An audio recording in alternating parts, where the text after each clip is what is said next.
មកមើលរបៀបធ្វើត្រប៉ែរសជាតិម៉ែធ្លាប់ធ្វើឲ្យញ៉ាំឥឡូវខានហូបជាច្រើនឆ្នាំតែស៊ូម៉ែផ្ដាំធ្វើដូច្នេះអង្ករដំណើបពីកំប៉ុងត្រៀមរួចបំរុងមេត្រប៉ែកូនផ្ដើមដាំបាយដូចដែលម៉ែដាំធ្វើត្រប៉ែកុំរឹងពេកបាយឆ្អិនចាក់ប្រងចូលក្នុងថាសបាយត្រជាក់ច្បាស់ចាំធ្វើតកិនមេត្រប៉ែឲ្យល្អិតម៉ត់ល្អមេត្រប៉ែសមួយគ្រាប់កន្លះអង្ករពីរកំប៉ុងម៉ែប្រាប់ថាកុំដាក់ច្រើនណាស្ដាប់តាមម៉ែដាក់មេមួយគ្រាប់ក៏អូខេតែកូនសារ៉េមួយគ្រាប់កន្លះកិនមេម៉ត់ល្អវត្រៀមទឹក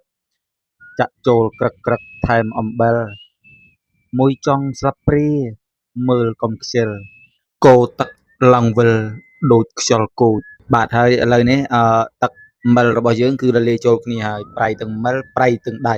ឯណាមេតប៉ែម៉ែឲ្យរួយលើបាយដែលជ្រួយហើយត្រជាក់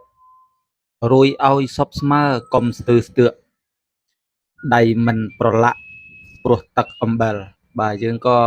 រួយបណ្ណាហើយយើងក៏យកដៃរបស់យើងនោះទៅជ្រលក់ជាមួយនឹងទឹកអំបិលបណ្ណាទីមួយគឺអត់ឲ្យបាយជឿបដៃផងហើយនឹងជួយឲ្យតប៉ែរបស់យើងពេលវាកើតគឺមានរសជាតិឆ្ងាញ់ដោយសារប្រៃផងផ្អែមផងរួយមកខាងសពហើយមិននៅកន្តើយប្រែសូរផ្លាប់ផ្លាប់ឲ្យក្រឡាប់រួយមកខាងទៀតអនុញ្ញាតដៃទទេហូបខ្លួនឯងដៃទើបអេះស្រែងជាតិអស់ណាចក្រឡាប់ទៅក្រឡាប់មកកុំទៅខ្លាចជាតិឆ្ងាញ់អស់ណាចព្រោះក្អែលដៃបាទហើយសម្រាប់ការច្របល់បាយនេះគឺយើងមិនមែនច្បាច់ទេគឺយើងត្រូវការធ្វើច្របល់វាដើម្បីឲ្យមេត្រប៉ែរបស់យើងគឺវាចូលសព្វស្មើល្អហើយសូមអធិស្ឋានផងបើបងប្អូនមានស្រោមដៃក៏បងប្អូនអាចប្រើស្រោមដៃក៏បានដែរប៉ុន្តែសម្រាប់ខ្ញុំគឺអត់មានហើយណាមួយគឺខ្ញុំធ្វើសម្រាប់ហូបខ្លួនឯងផងប៉ុន្តែសម្រាប់ដៃគឺធានា 100% គ្មានក្អែលគ្មានអីទាំងអស់ទើបតែអេះស្រែងរួចមិញស្ទុះវឹងចាប់កដង់រៀបប្លង់តាមម៉ែត្រៀមដាក់បាយតប៉ែឲ្យកកើតចាប់ញិតឲ្យហាប់ភ្នែកខំអើតចង់ឲ្យវាកើតលើភ្លាមអានតបាក់ក្លឹបបាទហើយបន្ទាប់ពីយើងធ្វើការដាក់បាយនៅក្នុងកដុងរបស់យើងរួចរាល់ហើយឥឡូវយើងមកត្រៀមបិទគ្រួបគឺខ្ញុំមានថង់សម្រាប់បិទវាកុំឲ្យខ្យល់ចូលបន្ទាប់មកខ្ញុំដាក់គ្រួបមួយជើងទៀតដើម្បីបិទវាឲ្យជិតល្អបិទថង់គម្រួបឲ្យជិតល្អចិត្តត្រូវនឹងនួរចាំពីថ្ងៃ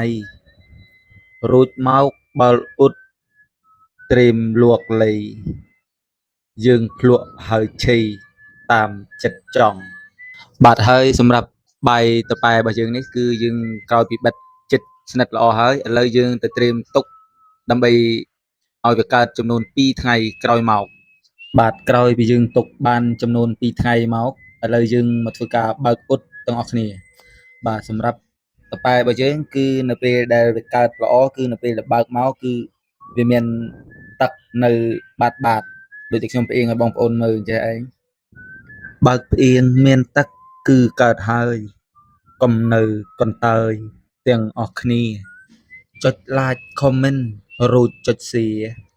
លើកទឹកចិត្តគ្នាប៉ាពេជ្រ cooking king បាទហើយសម្រាប់វីដេអូធ្វើតប៉ែរបស់យើងក៏មានតែប៉ុណ្ណេះឯងដើម្បីឲ្យតប៉ែឆ្ងាញ់មួយមុខទៀតនោះគឺត្រូវតែមានដូងកោសយកមកដាក់រួចពីលើផងបាទវីដេអូមានតែប៉ុណ្ណេះឯងសូមជម្រាបលាបាយបាយ